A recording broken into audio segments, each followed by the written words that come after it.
Happy Friday, everyone. Evan Lazar alongside me, Alex Barth. As always, Patriots Beat live on this Friday evening. Alex and I have just recently gotten back from Patriots OTAs on Friday, so we're going to talk all about what we saw, Cam Newton's injury, on down to every single player on the roster we can possibly think of over the next hour. But before we do that, I'm just going to lean right into this, Alex. I am surprised that a verified media member would join me on the podcast today. I wasn't sure if you were going to show up. I thought maybe you had better things to do now that you have a blue check mark on your Twitter. Well, I am notable, is what they say.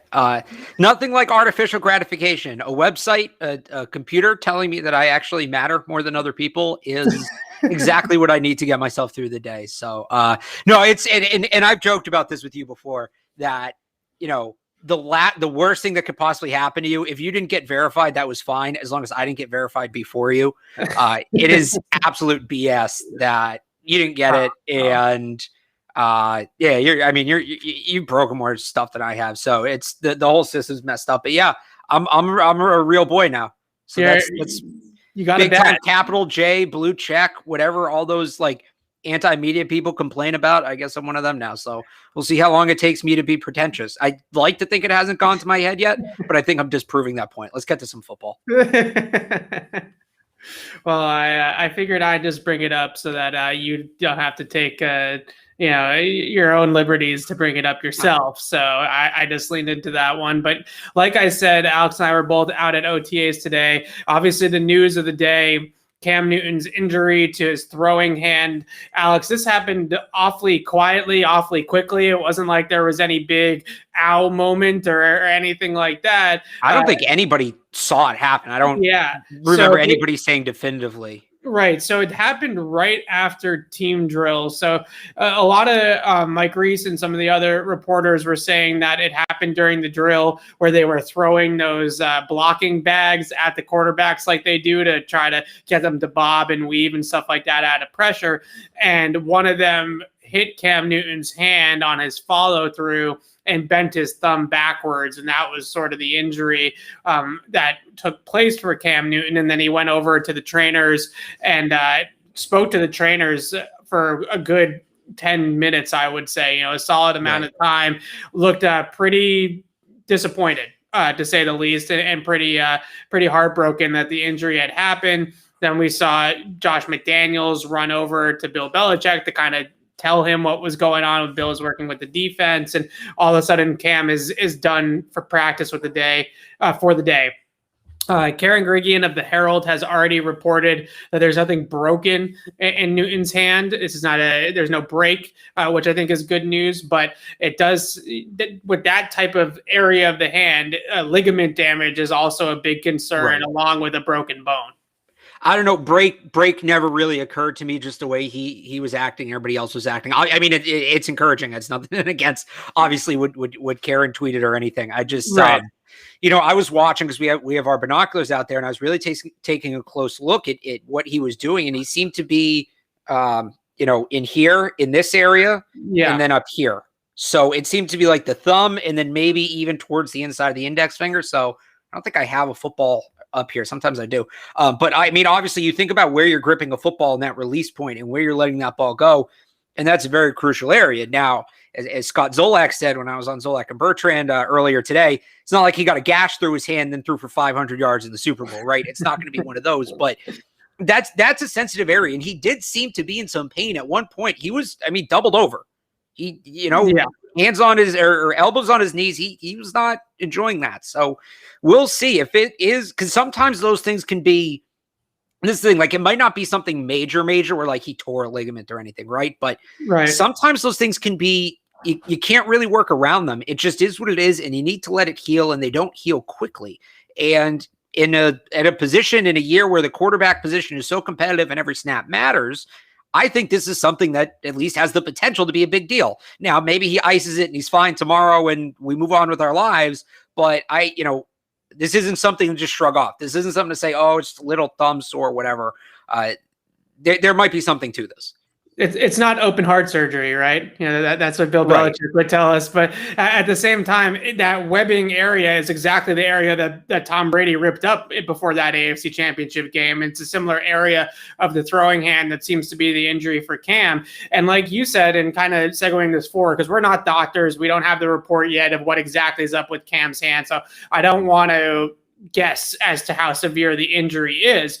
But like you said, this has a chance to have sort of a domino effect on the quarterback position for the Patriots, where if Cam is, let's say he's even has to sit out the rest of the spring practices and mini camp, and we're not talking about him throwing again until end of July at training camp, that opens the door like it did at the end of practice today for Mac Jones and Jarrett Stidham to get a ton of snaps, a ton of reps, and kind of duke it out between the two of them. And today, you got to tip the cap to Jarrett Stidham. He had the better day today than Mac Jones did, but Mac is also in his 6th practice in the NFL, and Jarrett Stidham's in his 3rd year in the NFL. So you kind of would expect that Stidham would look a little bit more comfortable, but the domino effect that this could potentially have, at least next week's practice that we get to go to mandatory mini camp, the week after that, we could be seeing a whole lot of Stidham versus Mac for the next couple of weeks. Well, so one thought I had, just to kind of deviate here for a second, there's, 10 OTA practices, right? And we get access to 3 of them. How heated is Bill Belichick that of the 3 of 10 practices, this is the one his quarterback gets hurt in? And then the flip side of that, I was wondering is, what if Cam hurt his hand yesterday and we just showed up to practice and he wasn't throwing? What the takes would have been, because we wouldn't have known it was an injury. People might have guessed that, but we wouldn't have known. It would have been absolutely ridiculous. So yeah, we'll see what he does. Again, it goes back to the location of the injury, I think, stands out more to me than the potential of what the injury could be itself, because even if it's something like a sprained ankle, he's not going to take full-on dropbacks and stuff like that, but he can still kind of, if it's not a heavily sprained ankle, he can sort of do walkthroughs and things like that. He can't even pick up a football if it's a semi-serious thumb injury. He can't even pick up and throw a ball. So that all goes right out the window. So again, I think that there could be implications here. And like you said, Stidham threw well. I don't think that, some people are saying that he's reinserted himself in the starter competition. It's one practice. It was one practice. Right. Like if he can come out and do that again and again and again, then we can talk about it. He had a starter type of day, certainly, absolutely. But he's got to do that a number of times before he inserts himself back into that conversation. But if Newton's not practicing, right, that's more throws. It's more throws for everybody, but it's more throws for Stidham. It's more throws for Jones, more throws for Stidham, more chances for these guys to get better, and more chances for them to prove that they should be the starting quarterback of this team. Yeah, it's such a tough break for Cam because it happened in a fluke drill, right? It didn't happen. I saw some reports that maybe it was his follow through that he landed on a helmet, because that's pretty common. That but he wasn't near a helmet. Like, what was weird to me, it was so early in that drill too. Yeah, I wonder, and I didn't see anything, but just the way that drill was going. And by the way, can we talk about that drill later independently? Because it was a very interesting drill. Yeah, but I wonder if it was as simple as somebody threw him a ball to start the drill and he, jammed his thumb trying to catch the ball. Yeah. That's kind of what my assumption was, because I saw the thing where throwing on a helmet, but they weren't really throwing near anybody in that drill. It was just the quarterback. I think it was one of those pads. And if it was them throwing the pads at them, like maybe, but again, those aren't. But to hurt your and it's his inside thumb too. You think about where you hold the ball. Yeah. I just don't know how a pad would, that would have to be a really odd, it'd be like Brad Marchand's goal last night. Just like every angle would have to be perfect for that to happen. It does kind of feel like it was like a 1 in 1,000th chance that he was going to get injured in a drill like that. Right. I mean, it's pretty crazy. Well, it's funny because it ends up being a big deal. I mean, I'm watching him and Mac play catch before practice, and they're kind of whipping the ball at each other. Yeah. And Cam's making these one-handed catches. Yeah. Mac's trying to get goofy with the catches. And I remember thinking, like, I know, these guys are elite athletes, but why are you screwing around trying to catch the ball? You're going to jam your finger. I had that thought at the beginning of practice. So we'll see. Although Cam made some impressive one-handed catches before. He's got huge mitts. Like, that's one thing. Remember last year, I forget which game it was, but he reached the ball over the goal line for a touchdown, and everybody was like, oh, that's a Belichick no. And then after the game, they asked Belichick about it, and Belichick said, well, have you seen Cam's hands? Like, this is this is different from that, like JJ Taylor reaching across the goal line with the ball in his hands. You know, Cam's got giant 11+ inch hands, right? So these things are mixed. Although at the combine, Evan, and maybe he's grown since then, 9 7/8. I doubt it. I mean, according to Mock Draftable. Okay, well, maybe his hands have grown, but let's talk about the other QBs. After Cam goes down with the injury, like I had said, it really opened the door for Jarrett Stidham and for Mac Jones. And I thought, let's start with Mac, because I think that's the more interesting topic at the end of the day from a long-term perspective. With Mac, everything that I see out of Mac is pretty typical of what you see with rookie quarterbacks, especially young quarterbacks in the NFL, is that right now it kind of feels like he's a little trigger shy to really rip it down the field, because he's not 100% trusting what he's seeing with his eyes down the field. And in the NFL, those passing lanes close a lot faster than they do in college. And this is a much more quicker trigger finger that you have to have. When somebody's open, you got to anticipate that window and you got to let it rip, right? There's no time to waste. You can't kind of wait for Devontae Smith to show himself open and then throw the football. Mac was a really good anticipatory thrower in college, so I'm sure that he'll get a hang of it. But right now we're seeing a lot of check downs into the flats from him, a lot of short throws, a lot of just not a ton of actual downfield balls. And I think I could maybe count one throw that I can think of in the last 2 practices that we've seen that was over 10 yards in the air. You know, I mean, he's just not really doing that right now. And I think you are seeing the mental side of it. I think he is a lot further along than a lot of rookie quarterbacks would be 6 practices in, but he's still trying to get that feel for an NFL passing window, for an NFL coverage, and where exactly those windows and timing is going to be for him.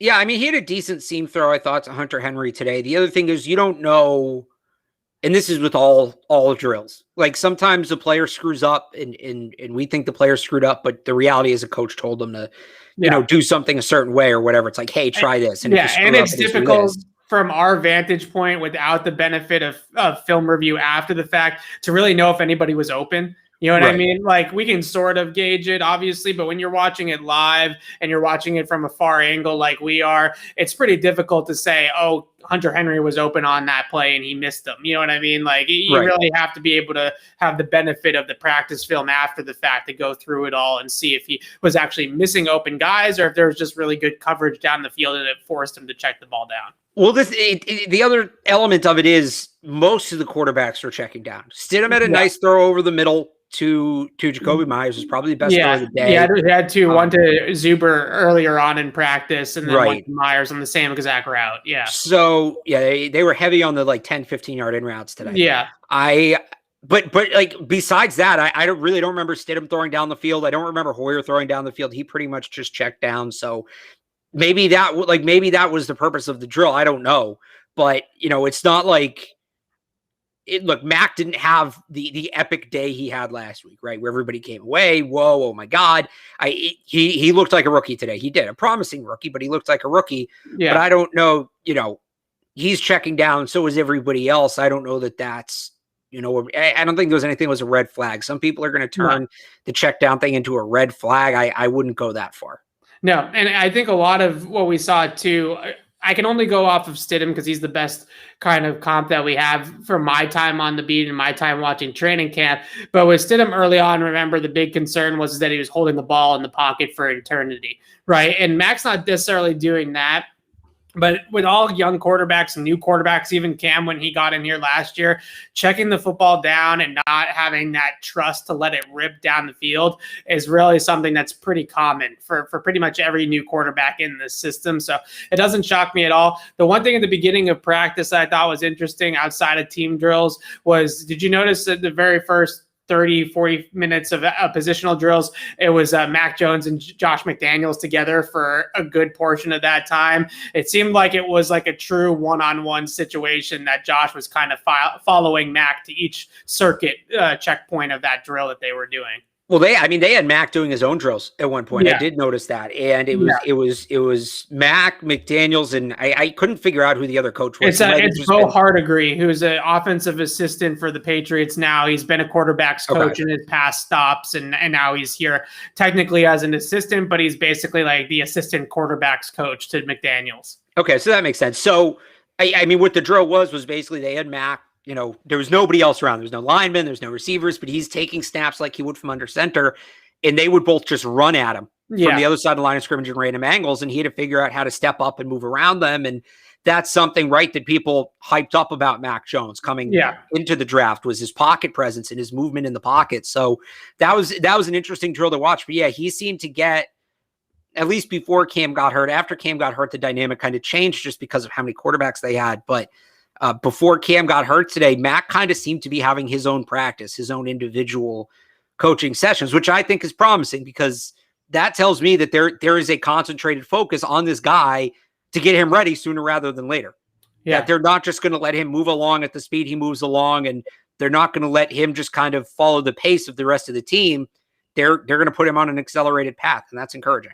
Yeah, and then one of the drills that you mentioned was the bob and weave drill around McDaniels and Hardigree, and they were having him they were calling out the throws, right? So as soon as he got away from those guys, it was, okay, now you're throwing left, now you're throwing right, and he had to make that split-second reaction in the moment.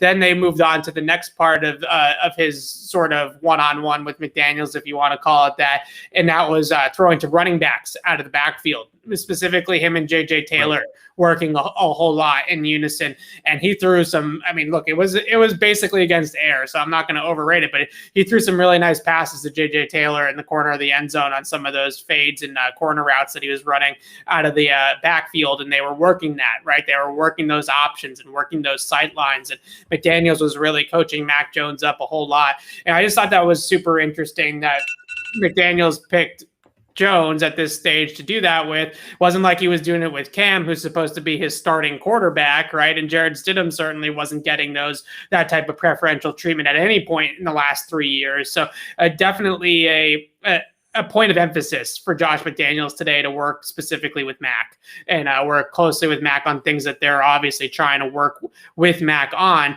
You mentioned the bob and weave drill he was doing and taking snaps from under center. That was something he didn't do a ton at Alabama. So well, he wasn't really taking snaps. He was like crouched over, but he was already holding the ball. But yeah. Traditional 3-step drop, 5-step drop. Right, exactly, which wasn't a ton. He's working so much out of shotgun and pistol at Alabama that the steps is a little bit different, and how you get to those set points in the top of your drop is a little bit different. So they're definitely drilling some things like that. Let's talk about Stidham, though, because he does deserve a conversation here after a day like he had today. 13 of 14 with one drop being the lone incompletion. He was on target. He had a bunch of really nice throws down the field. He mentioned the two in breakers, the dig routes to Myers and Zuber. He made a nice throw to Kendrick Bourne along the left sideline on a deep comeback route. And he was fired up. He seemed to be competitive, and I think that's my biggest takeaway was they were a little bit concerned with the lack of competitiveness that he came into camp last year, right? Cam comes in, Stidham kind of took a back seat and was like willing to kind of give the job to Cam, right? And they wanted to see some fire. They wanted to see some competitiveness, a chip on his shoulder. And today it kind of seemed like he said, all right, Cam's hurt. Everybody's anointing the rookie, but I'm still here, right? And there was a little bit of an element of that. Yeah, no, it wasn't just that he was throwing the ball well. I mean, he was in command. There was a confidence there, and I didn't get to see him last year. I wasn't at training camp, but from all the reports, he didn't necessarily have that kind of command last year. No. So that's certainly encouraging. And I said it before, I'll say it again. He had a starter-like day today. If I had no concept of what had gone on in the past, and I saw a practice today, I would tell you that guy can be a starting quarterback. Now, that was one practice, and it doesn't exist in a bubble, right? It exists in the context of his 3-year career. So he's got to come out and do it again, and then do it again, and then do it again. And, if we're 2 weeks into training camp and he's consistently performing like this, we can start having that conversation. So it was certainly encouraging, but, there's a lot of guys. I talked about this during the draft, right? When we talked about the different kinds of prospects, all these guys can make the throws. They can all make the throws. You don't get this far without being able to make the throws. It's, do you make the throw 1 of every 10 times, 3 of every 10 times, 5 of every 10 times, 9 of every 10 times? So we know Stidham has the raw talent to do it. Now it comes down to, okay, can you do it again and do it again and do it again and do it consistently without drop-offs in between?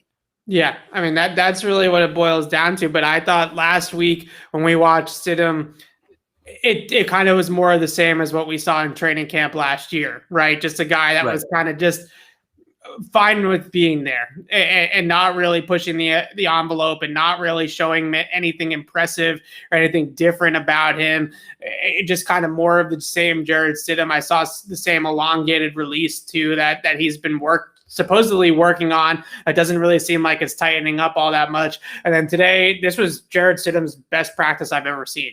Like going all the way back to his rookie training camp. This was the best practice I've ever seen Jarrett Stidham have. It was one June practice in shorts and helmets with no pads. All of those caveats aside, right? The way he threw the football, the timing of the offense, the way he ran things, the command that he had on the field, the competitiveness that he showed. It was the best practice I've seen him have. So that's not nothing. It's certainly still the Cam and Max show as long as Cam is healthy. But I still think that Jarrett Stidham deserves at least a seat at the table after what I saw today in my mind, that next week and then into mini camp and then into training camp at the end of July, I'm going to be thinking, okay, let's not completely forget about Jarrett Stidham. Before this today, I had kind of completely forgotten about Jarrett Stidham, if that makes sense. Yeah, no, I mean, he reminded us all of his presence, I guess, to go off of what you said. He needed a day like this. He needed a day like this early on to have a chance and get a closer look, and he had it. All right, let's move over to the defense side of the ball. We're going to talk about some wide receivers. I know they signed Marvin Hall. I see a bunch of you guys in the chat talking about Hall, so we'll be able to get to that later on in the show. But I want to talk about the defense because early on, especially that first 11-on-11 period, absolutely dominated by the defense. The offense couldn't complete a pass. The quarterbacks were getting sacked left and right. Josh Uche, Winovich, Christian Barmore had a couple pressures in there as well. There was a lot of heat on the QB there without Trent Brown and Isaiah Wynn, which I think definitely showed a lot today. And also you got to remember there's no pads, there's no contact, so the offensive linemen are kind of at a disadvantage. But the thing is, I don't disagree with you, but isn't the offense supposed to win the half speed periods, the non-contact periods? Isn't that how it always goes? The defense is supposed to kind of let up a little bit and let the offense complete a pass anyways, unless they're really going live, which they weren't today. That's supposed to happen. And Uche in particular was all over the quarterbacks. I mean, he was living in the backfield. And I think the one thing that I really kind of focused on was, okay, Kyle Van Noy was back out there today, right? And you got Van Noy, you got Uche, you got Winovich. You don't even have Matt Judon yet. He's not out at practice yet. Or Dante Hightower. This linebacker group is so much better than it was a year ago this time. It's night and day how much better this group is. And Uche looks like he's about to explode. And I would think Kyle Duggar has looked good in the last 2 practices that I've seen as well. But Uche in particular looks like a guy that once they hone in on a role for him and they know exactly how to use his skill set, he is going to be a very, very effective player because he's a dynamite edge rusher right now. Yeah, they were, I mean, they were just, the push was unreal. Yeah. From everybody up front. I mean, somebody stood out to me was Henry Anderson. I thought the way he was just exploding off the ball. I mean, he was in whoever he was facing on the offensive line. He was in their chest before they got out of their stance. Yeah. So, I mean, this is, again, it's early. I feel like we have to throw that caveat on everything we say today. It's very early. It's no pads. It's not even training camp. But yeah, I think that they invested a lot in the defensive front this offseason. They invested a lot. And you're kind of seeing why now. You're seeing that, okay, there's a potential here for this to really pay off and those investments to pan out, and that's exciting. Yeah, and it's exciting because we talk so much about the quarterbacks, and rightfully so, because that's such a big storyline. But this defense, quietly, Bill Belichick really worked a lot on this defense this offseason, right? Was it quiet? They made Matt Judon the highest paid defensive player in team history. It was quiet just because of what all the things that they did on offense, right? Like you draft a quarterback in the first round, you sign Henry and Jonnu and Aguilar, and you bring all these people in, and I feel like it was that was the narrative to me. I guess they made Matt Judon the highest paid free agent of the class. I don't know how that. Right. No, I agree with you from a money standpoint and from a resources standpoint. Drafting Barmore in the second round, they made some really big moves this offseason, and it's all coming. You can see the pieces out there, even at these OTA practices, of just how multiple they're going to be able to be and how explosive they are this year in the front seven compared to what they were a year ago. Bar big presence out there. Certainly Uche and Winovich are big presences out there.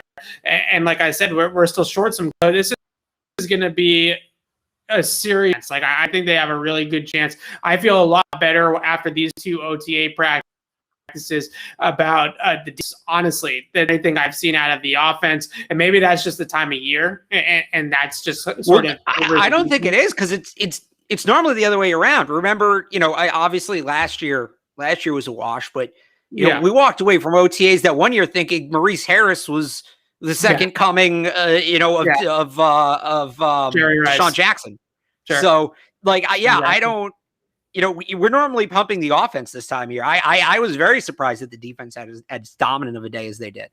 Yeah, and today and all week, I guess, was a zone coverage heavy week. That was sort of the emphasis. It's hard to play man when Gilmore and J.C. Jackson both aren't there. Right, yeah, that's true. The defense focusing on zone, the offense focusing on going up against zone in terms of a passing game standpoint. And what we saw was Duggar and Jalen Mills and some of the other safeties that were out there rotating a whole lot on the back end into different structures, right? Show two high, rotate one high, things like that. And that's really intriguing as well, that they were already doing some of these coverage rotations in the second week of OTAs, right? And that's, I think, a lot of experience back there, a lot of veterans already on the roster. Even without Devin McCourty and Stephon Gilmore and JC Jackson back there, they're still able to do some of these things so early on. So this defense is going to have a really big turnaround, maybe even bigger than the offense, and that's exciting as well. Did you watch Quinn Nordin kick it all? And then we can open it up to some of the other things that you saw. I just wanted to mention that because I had asked Cam McCord yesterday, what do you guys look at when you scout kickers? Because I'm certainly not a kicker aficionado by any means. And he kind of gave me a 350 word response, which is really nice of him, of how exactly they look at it. And he's got a good leg. I mean, he can kick it pretty far. From everything I hear, you hear that pop when he hits the ball is pretty darn loud. I mean, you can see that this kid's got some real power in his legs. Yeah, absolutely. I mean, that was my big takeaway. Was it's kind of like in baseball, right? Sometimes a guy has a good swing. You don't even need to see it. You just hear the way that the ball hits the bat. And with Nordin, the ball just sounds different coming off his foot. It does. The only one that's somewhat similar is Jake Bailey, and we know his deal, his leg. He was hitting from with range from 50-something yards. He's 50-something yards out. He's hitting the security net behind the goalpost. It's like 10 or 15 yards behind the goalpost. So the leg is there, but we couldn't really tell if the kicks were going in or not from where we were sitting, but they were close. Yeah. They were. So that's, if you can kick the ball 70 yards, it's great. If you can't get it between the goalposts more than 85% of the time, it really doesn't matter. So that's where we're at with this kid, but tremendous leg. And it's if they have an extra roster spot, they won't. But it's the kind of thing where if they had an extra roster spot, I'd say maybe they make him a kickoff specialist. Right. Just take some of the weight off Jake Bailey. Not that he can't do it, but this kid's going to get it through the end zone every single time. It's clear why they brought him in. As strong of a leg as you'll find in the NFL. But, as a field goal kicker, they've traditionally valued accuracy over power. They would rather a guy who will hit consistently from 40 in than occasionally from, 55 in. So it would be a massive departure from the norm. Then again, uncharacteristically aggressive, I guess, this whole off season, but it would be a massive departure from the norm, or Folk would have to really head off the rails for Nordin to make the team over him, I think, at this point. It's funny because I remember Jake Bailey's rookie year. Bailey was in at OTAs and Ryan Allen wasn't there. Ryan Allen coming off of almost a Super Bowl MVP type performance, like borderline. Like I know that we say that kind of tongue in cheek, but he was extremely good in that Super Bowl, right? He was one of their most important players in that game. Him, Edelman, Slater. Yeah, and we come into spring practices and this rookie is just absolutely booming kicks. Like we're just like, who the heck is this Jake Bailey, right? We knew they drafted him, so you knew that they liked him a whole lot, but he just had an absolute leg that he's like the punts are touching the clouds. It was like what everybody was writing, right? And the next week that we see them, Ryan Allen shows up, right? And is like, wait a second, like, oh crap, this kid can really kick. And I just wonder, Folk has not been at OTAs yet. And you wonder when you start hearing some of these things about Quinn Nordin, at what point do you come in and start competing? Because Quinn Nordin, all the sort of things out there that I have read are that really, really strong leg, but didn't have great accuracy, right? Didn't have great control of the football. Right. He looked 72% in college career. Yeah, he looks like he can control the football to me. Like I'm a layman when it comes to kicker, but it looks to me like he is not. I watched Justin Rohrwasser all last training camp hit the porter potties, right? Like I watched Nordin. Like I said, we couldn't tell if Nordin's kicks went in or not today just because of the angle we were at. Right, he was close. He was close. Rohrwasser wasn't close. Sure. Yeah. They liked Rohrwasser because he kicked in the cold. That was pretty much the beginning and the end of that scouting report. And Nordin, it's from Michigan. He has as well. But again, Rohrwasser had a big leg. There was something to that. But Nordin's on another level. I mean, this is – you would have thought it really looked like he was kicking off a tee. Yeah. And it wasn't, by the way, it's one thing if a guy does that against air. Because if it's just you and the holder or you, the holder, and the snapper – the trajectory really doesn't matter as long as you get it over the crossbar. But there was a field goal block team out there. And then you have to, sometimes with long field goals, the reason teams don't attempt them isn't necessarily the kicker can't hit from that range. But to kick from that range, you have to use such a low trajectory that it's very likely the kick's going to get blocked, right? Yeah. And that's the thing. Nordin was hitting with ease from distances where you're normally 50-50 on the kick getting blocked because you have to kick with such a low arc. And he's popping this thing up from 50-something yards and getting it to the security net 15 yards behind the end zone. I mean, that's unreal. It's unbelievable. Kid's got a huge leg. And like I said, and like you said, you hear the football. Like you hear that pop. And that was one thing that Cord said, that for people that aren't expert kicker scouts or kicker and analysts, if you can hear that pop, then that is how you know that the kicker has got some leg power. And Nordin just certainly has that, and he's a lot more accurate so far, at least in the two practices that we've seen, than Rohrwasser ever was in camp last year. Alex, what are some of the things that stood out to you? I rattled off a couple there, but I wanted to. One was, and this is kind of a small thing, but I thought it was interesting. Yeah. During the opening stretching. So we've known for a couple of years now, right? Matthew Slater doesn't stretch with the receivers. And a lot of the other special teams guys do. Slater stretches with the corners. Nate Ebner used to stretch with the safeties, right? Things like that. Cody Davis stretching with the safeties. Slater's been the one guy who has the okay from Belichick to do his own thing. Early on in practice today, Brandon King was with him. And a little bit later on, and King did spend some time with the linebackers, but later on, King was doing his own drills that seemed to be designed for special teams kick coverage kind of, traits. So has he gotten, is he the second guy now who's gotten that hall pass from Belichick where he can do what he wants during practice? And then to take that a step further, and I'm really projecting from one practice here, but it was just interesting because it stood out. Matthew Slater's 35. He's entering the last year of his contract. There's going to need to be, not just an heir apparent for his role on the field, but the leader of that special teams unit. And if Brandon King is kind of emerging as this guy who, we talk about special teams specialist, Matthew Slater, he doesn't even, he should be listed as special teams on the roster.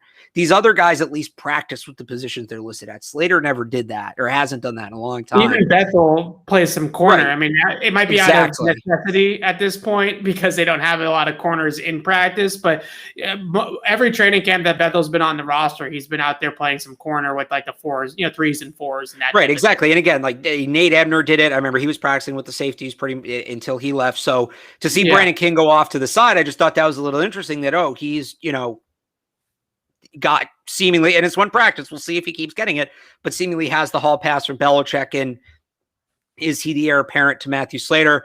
Another thing that stood out to me, again, that quarterback drill I mentioned earlier, it's just very interesting to watch. And I don't remember seeing them do it. At least they haven't done it a ton in the past, so the quarterback's facing one end zone, right? Like faking under center. There's no center, but he's faking under center, takes a 5-step drop, turns around, does a 180 to face the other end zone, has to dodge a blocking pad, and then find, like, the coach is already downfield, the receiver. The coach is already downfield. Yeah. So he's got to turn around, pick up the blitz, find the receiver, and throw it when he hasn't seen that.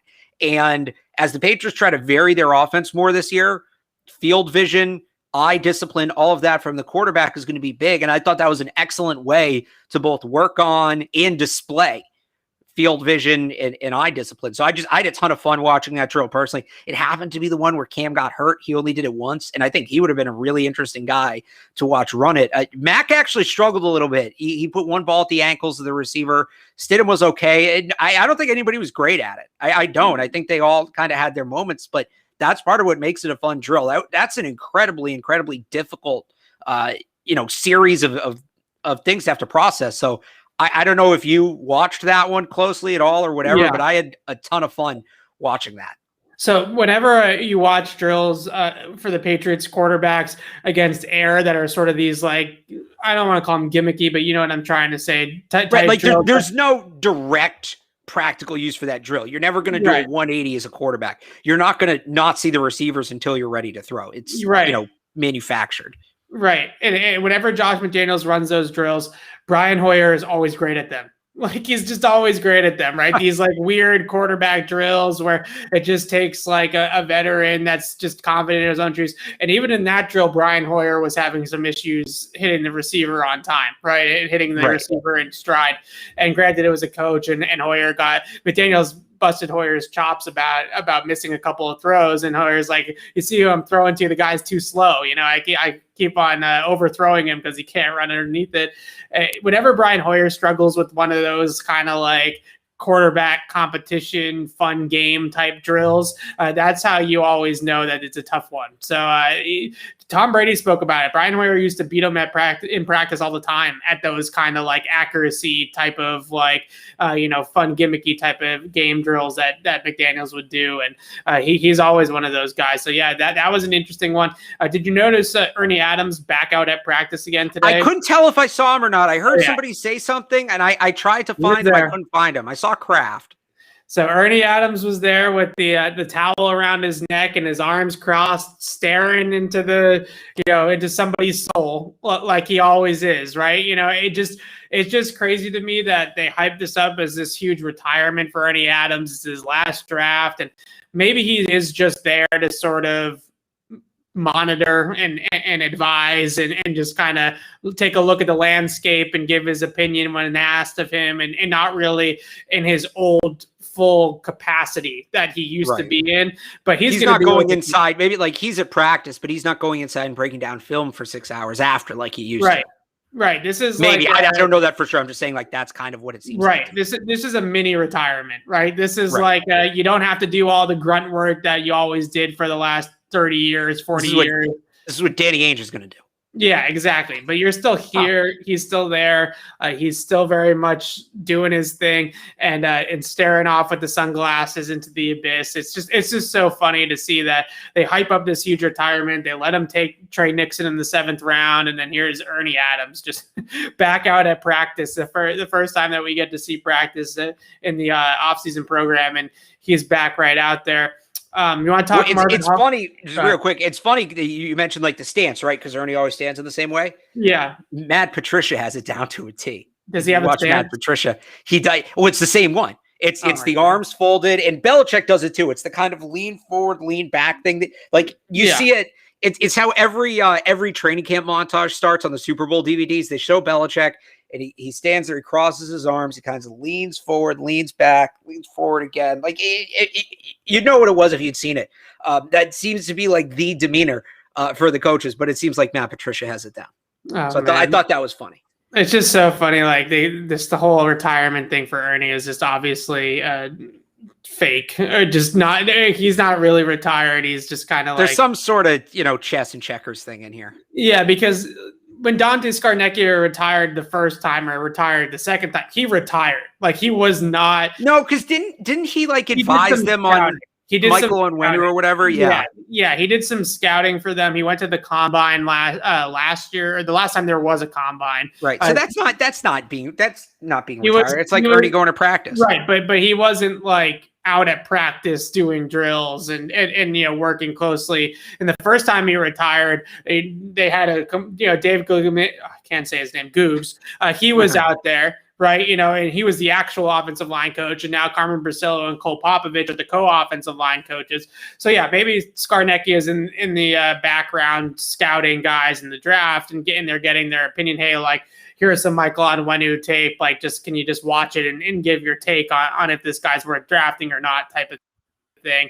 But Gurney's still a little bit more involved in that. He's still in Foxborough and he's still at these practices. So I thought that was fascinating that he's just still here. I talked about Marvin Hall, or is there anything else from training camp today or OTAs today that you thought? Adrian Colbert had the play of the day. I thought defensively. I did 2 play of the days. I was torn. Isaiah Zuber made a nice diving catch offensively, but defensively. And I wanted to talk about him actually last week. We didn't get to Adrian Colbert, who they signed kind of late, like 2-3 weeks ago now, safety. They may have something here. I don't know that he's, a starting safety or anything like that, like going to replace Devin McCourty, but he plays the way they like their safeties to play. They need somebody who can play deep. They have all these box safeties. They need somebody who can play deep with McCourty. He has experience playing deep, but he's still a very physical guy, hard hitter.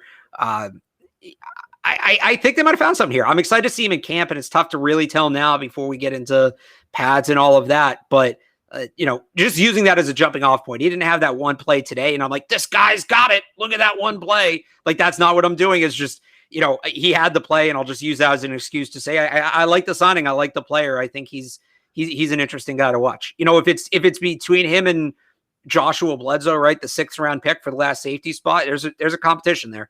Something like that. If it's between him and maybe Jalen Mills having to play deep versus in the box, I think he's a guy that they can feel comfortable putting back there and allow Mills or Doug or whoever to play in the box. So I'm excited about him. Just, player I'm excited about. Made a nice play today. Happy for him. Yeah, Colbert's a nice player. I think Jalen Mills has fit right in too. I was a little bit wary of the Jalen Mills signing, to be honest. I just didn't really think he had the best career in Philadelphia, and I wasn't exactly sure how they were going to use him. But his versatility in the way that he can be interchangeable on the back end, whether it's playing in the box or playing deep safety, playing over the slot. We've seen him play maybe a little bit on the outside, but not a ton. But just the fact that he has basically the ability to play any spot in the secondary is always something that I think attracts Bill Belichick, and they'll figure out the best way to use him to make sure he doesn't get burned too often like he did in Philly on those double moves and playing outside corner and things like that. So I think that him and Colbert both were solid signings in the back end there to just add some depth. Because last year, remember, they're playing John Jones, they're playing Jason McCourty. They're playing guys basically out of position to get another safety on the field.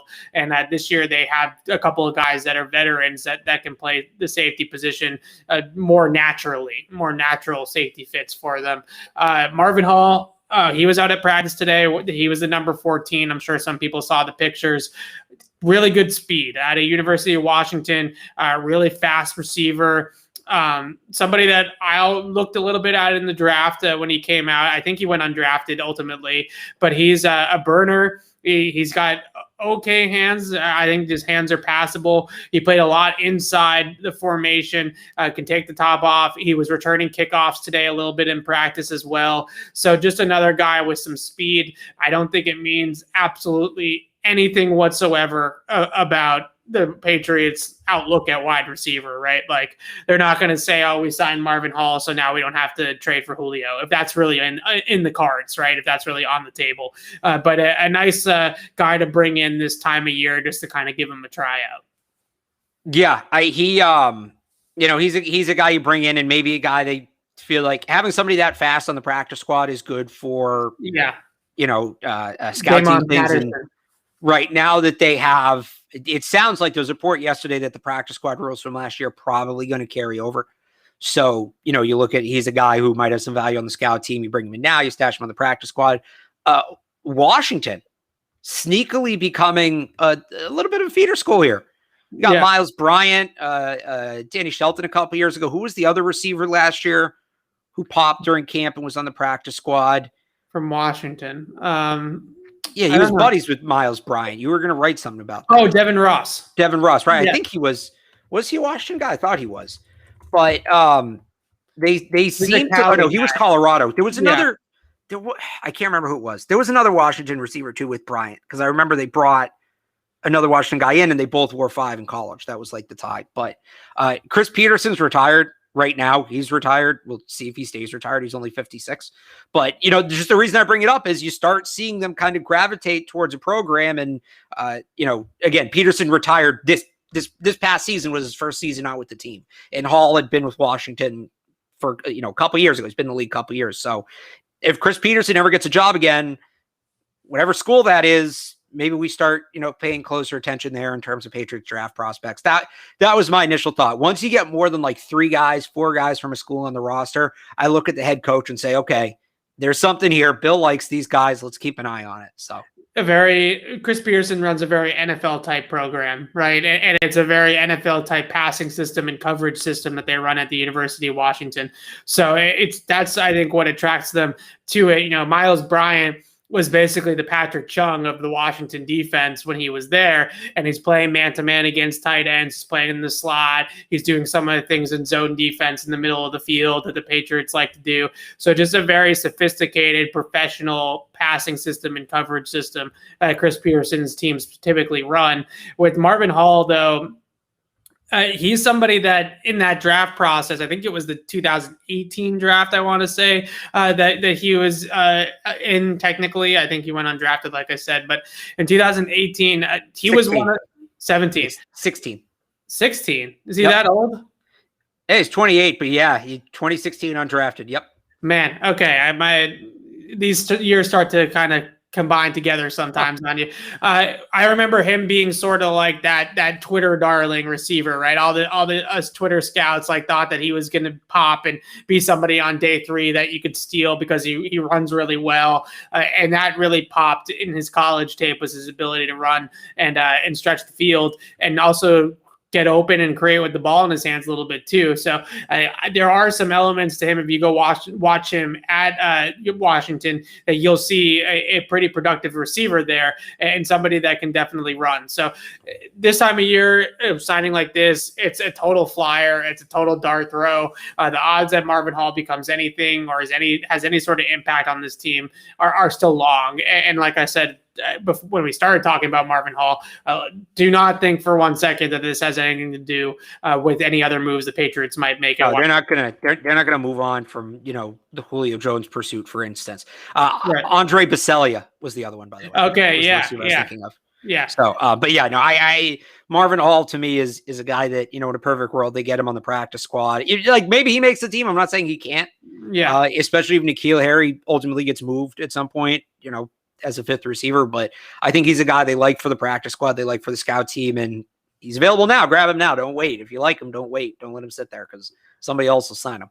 N'Keal Harry not at practice today, which I thought was he there last week or not? He was there last week. He was there last week, and he wasn't there today. I don't know if it was injury related or what. He wasn't there, which I thought was noteworthy. Ramondre Stevenson's dealing with something, which is not great. Right. Ivan Fear said that he's working through a couple things. Yes, I think was the exact quote, working through a couple things. Yeah.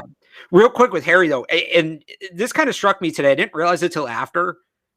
You watch these receivers today, and the top end guys, right? Myers, Aguilar, Bourne, but even some of the guys further down on the roster, Christian Wilkerson, Isaiah Zuber, and the Patriots seem to have a new type. These are all smaller guys who with impeccable footwork. They get in and out of cuts quick. They're They're not necessarily fast. I mean, Aguilar's fast, but they're not necessarily fast, but they're quick. They're shifty. N'Keal Harry sticks out like a sore thumb, right? He's a guinea pig among hamsters in this group, where if he were to go out and try to win, win routes, the way that the rest of the receivers on the roster are trying to win routes, it's just not his game. He's not going to be able to do it. Now, that doesn't necessarily work against him because you want as many different types of receivers as possible. You want a diverse receiving group. It allows you to do more offensively, but they seem to be trending in this one direction. They seem to have a type now. And correct me if I'm wrong, like maybe I'm not thinking of somebody, but N'Keal Harry seems like the only receiver on the roster who's not in that type. Yeah, he's definitely the slowest receiver on the roster. Even maybe unless Jacoby Myers, I guess you could say is in that category too, potentially. But the way I feel about Harry is that the role for him is to be that big-bodied receiver that goes up and catches the ball above the rim, and they just signed 2 tight ends that do that, right? So where does he fit into this entire equation continues to be a little bit of a difficult thing to evaluate currently, honestly, because it just seems to me like if you're going to throw a jump ball or you're going to throw a back shoulder, or you're going to throw something up the field to kind of give a guy a shot on a pass, you're going to do it to Jonnu Smith. You're going to do it to Hunter Henry. Those are your red zone targets as well. Like those guys are going to be big featured red zone guys. I don't know.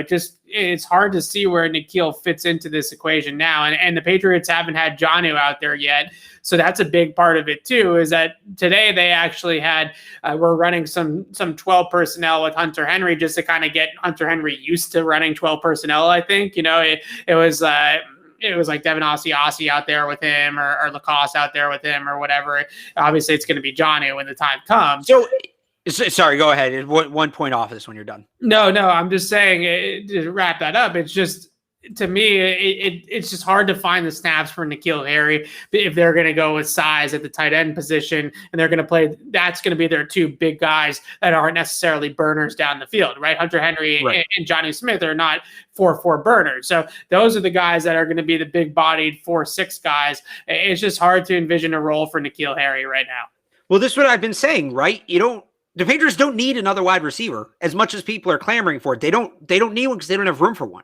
Yeah. If they're going to add one, he has to be the number 1 receiver on the depth chart. Julio Jones is the only guy that makes sense. Like, get out of here with the Golden Tates and all that. Like, Golden Tate's a fine player, but I don't know that he's better than Nelson Aguilar at this point.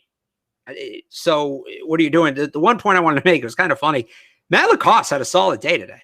I actually thought he looked pretty good. And I don't know that he's fine. He's better, in my opinion, in a lot of ways than Asiasi and Quinn are, but he just doesn't have the potential and the upside. As you guys. I don't know what it ultimately means. Like, maybe there's a trade somewhere down the road with him, but it was just kind of funny because you watch him have I don't know that I've ever been more sure that a guy that talented isn't making the team. Yeah. Oh, I don't know. I was watching. I was like, oh, good for Matt Lacoste. Good. Hopefully, some other team is seeing this. What do you think about Gunner? Did he? I didn't think your fancy some more. The way I was looking, I didn't watch a ton of Gunner today. Believe it or not. I don't know. It's just the way where my eyes were and everything. I was focused on the quarterbacks a ton. I tried to watch. I really wanted to watch defense today, and they were just on the backfield, and they were so hard to see. I watched a lot of Hunter Henry. I was excited to kind of see him in person. My goal today, really, because I wasn't there last week, there's a lot of players, and I mentioned this earlier in the show. I mentioned in my notebook on 985thesportshub.com.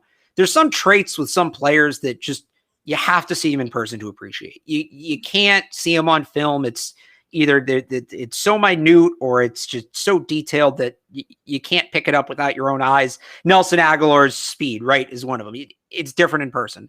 So I just try to watch as many of the new guys as I can and see, is there something that I have to be here to see that the camera's not going to show me? I feel like I got a pretty good grasp on the player that Gunner is, right? So that's just kind of where that went. I was trying to see Jalen Mills, Henry Anderson, even Van Noy a little bit. Like, hey, is he doing anything different now? Like, did he pick up anything in Miami that he's added to his toolbox? Things like that. And, Anderson, like I said, stood out, was one of them. Van Noy looks like Van Noy, which is not a bad thing at all. I watched Kendrick Bourne a little bit, kind of closely following him. But that's what I watched on a day like today where I know it was the second practice, but my first practice. Let me see the new guys. Let me see what the tape didn't show me that I need to know. That's how I attacked a practice like today. Yeah, Bourne is an interesting one because he's definitely not an OTA receiver, right? No. Like he doesn't run very well. He's not super electric. He's not super shifty. Like somebody like JJ Taylor is an OTA type of player, right? You can't touch him. He's shifty. He's fast. He's quick. That's a guy that you can see that those types of explosive movements really stand out. Kendrick Bourne is more a guy that we're going to see, I think, more and more when the pads come on, but he does look like a really smart receiver. Somebody that kind of fits the bill of what we expected with the scouting report out of San Francisco. He's pretty much looked like that guy. Well, he's scrappy too, and that's the thing. Yeah. He's a guy that's going to do a lot in terms of, fighting off defenders, fighting for yards after contact, and there isn't any of that right now. So you can't. It's tough. The things he does well, you need contact to see, and you need full speed to see. And there's just neither of those are happening right now. Yeah, exactly. All right. That about does it. The chat right now is discussing Cam Newton as potentially playing tight end, which is just, guys. He had a hell of a catch today. He had a hell of a catch. But yeah, it's not going to happen. Come on. Do we want to take a question or two? We could take a question or two. We could do a Bruins minute. I think we need to do a Boston sports minute because it's not just the a lot Bruins. has happened. We haven't done a show since Wednesday when the Celtics. So that might be the way to go. All right, let's do a Boston sports minute. The people want it. I know it. All right, but maybe I have no idea. Let's start with the Bruins. Brad Marchand scores from like the most ridiculous angle I've ever seen. I didn't even know it went in. We're sitting there watching the game, and the celebration of the Bruins players, Marchand, Bergeron. That's what gave it away, that it actually went in. So just a heck of a gutsy performance. I don't want to hear it anymore about Tuukka Rask. All right, Tuukka is just fine. Screw NBC for not making him one of the 3 stars last night. Varlamov was, and he had 39 saves. God. But I'm sorry, you don't make the losing goalie one of the 3 stars and not put the winning goalie on there. Should have been Rask 1, and then Varlamov and Marchand 2 and 3. I don't even know if Varlamov deserved to be in there. He made 39 saves. He was good. He was solid. Tuukka's awesome, though. I just think it's so crazy that we're still having that conversation. And go Bruins. I mean, that's a gutsy performance on the road after losing one on your own ice to come out and grind one out like that was extremely impressive. Taylor Hall is like, can Taylor Hall buy a goal right now other than that empty netter? Because he did. I mean, he had everything but the finish on that goal. I mean, he was incredible. I just thought as a whole last night, they should have won game 2. They were the better team for the majority of game 2, and they lost it on a stupid mistake. I don't know that they should have won last night. I mean, they were the better team for parts, but they were getting their butts kicked in overtime.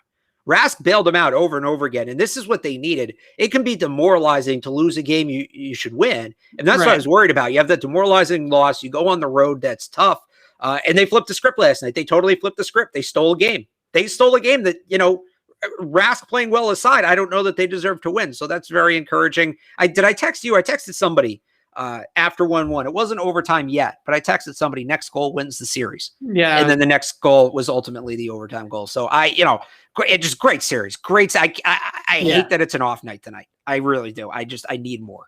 Yeah, it's a great series. And Bill Belichick was asked by Phil Perry this morning about Brad Stevens' transition from head coach to the front office. This one to me has, at first, when I first heard the news, I was like, all right, they needed a shakeup. They got a shakeup. Danny Ainge, I think, had run its course. I think Danny Ainge was a great general manager for the Celtics. I think he's going to be known as a great general manager from the Celtics. Did a lot of things right, but it just kind of felt like it had run its course a little bit with Danny and Brad as sort of the coach, GM, brain trust in Boston. And then I sort of sold myself on it, but then I took a step back and was like, is Brad Stevens, like, why aren't we having Brad Stevens coach and bringing a new GM and like, what's going on here? And now this sort of spells to me like it has a chance to be an absolute disaster.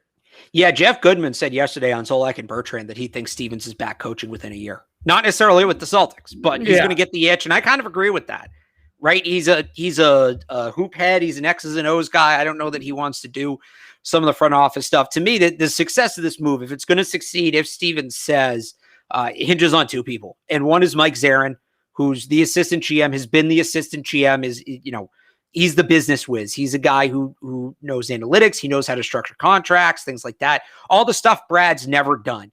Brad's evaluated talent. He hasn't done it a ton at the NBA level in that sense, but he's evaluated talent. He knows how to build a team. But when it comes to wording the contracts, when it comes to, scheduling practices and things like that, and building the staff around him, this is all very new to him.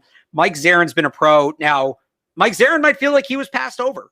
He really was Ainge's number 2. As much as we talk about Brad and Danny, Mike Zarin was the real number 2. So you hope Mike Zarin stays because I think he's crucial. I think really what would be smart is, because president basketball operations and GM are really 2 different jobs, right? And the Red Sox did this with Dave Dombrowski and some other guy whose name I don't remember. But Dombrowski was the president of baseball operations. His job was basically Cam Neely, Don Sweeney. Right. So that's a better one. Thank you. Yeah. So basically, Brad's job is to identify the players and say, go get me that guy.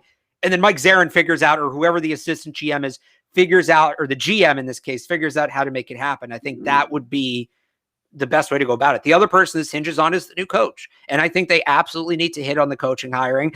There's a report today they want to interview Jason Kidd. No, thank you. Guy's a disaster. My lasting memory of Jason Kidd as a coach is his introductory press conference in Milwaukee, when he didn't know a single player on the team besides Jabari Parker. Okay, he's dodging questions about players he doesn't know. Would you take Jason Kidd if it means that you can get Dame Lillard? Because that's the connection, right? Why is that the connection? Apparently, Dame Lillard and Jason Kidd are tight. Weird. Okay. Yeah. So ultimately, the number one requirement for a coach is who does Jason Tatum want? If Jason Tatum wants Jason Kidd, and if you're going to tell me that Damian Lillard wants Jason Kidd, I'll suck it up. But I think former player. I think a guy who's won a title. I think a guy who's won a title in Boston would be huge. Yeah. I look at Sam Cassell is probably my favorite. Or he is my favorite. I really like Sam Cassell.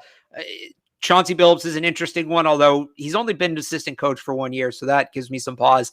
And I think Kara Lawson's an interesting name because the players really like her. They respond to her. They talked about earlier this year what a big loss it was when she left for Duke.